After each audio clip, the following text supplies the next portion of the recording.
Karnataka Tungabhadra project spillway 33 గేట్లను ముగ్గురు సీఎంల చేతుల మీదుగా మరికొద్ది సేపట్లో ప్రారంభించబోతున్నారు. రాష్ట్ర ఆర్థిక పరిస్థితి బాగా లేకపోయినా రైతన్నలను దృష్టిలో పెట్టుకుని కూటమి ప్రభుత్వం ఇరిగేషన్ ప్రాజెక్టుకు పెద్దపీట వేసిందంటున్న ఏపీ ఆర్థిక మంత్రి పయ్యావుల కేశవ్తో మా ప్రతినిధి శ్రీనివాస్ ఫేస్ టు ఫేస్. భారతదేశంలోనే ఒక చారిత్రక ఘట్టానికి ఇవాళ వేదిక కానుంది తుంగభద్ర డ్యామ్.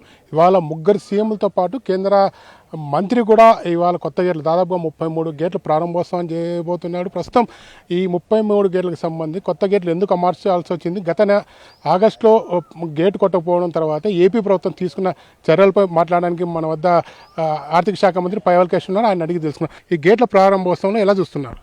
ఈడ ఒక గేటు కొట్టుకుపోతే గేట్ని పెట్టాం, పంటని కాపాడాం, మళ్ళీ సీజన్ లోపల మొత్తం గేట్లన్నీ మార్చాం. That is our commitment. నేను ఎప్పుడూ చెప్పినట్టుగానే ఈ రుణం తీర్చుకునేటువంటి ప్రయత్నం చేస్తూనే ఉంటాం.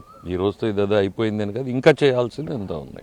దాదాపుగా 33 గేట్లు మార్చడాన్ని ఇరిగేషన్ చరిత్రలో ఎక్కడైనా ఉందా దేశంలో? ఎక్కడ కూడా జరగలేదు. ఇన్ని గేట్లు మార్చడం కాదు, అసలు కొత్తగా పెట్టడం కూడా 1.5 year to 2 years పట్టిన సంఘటనలు ఉన్నాయి.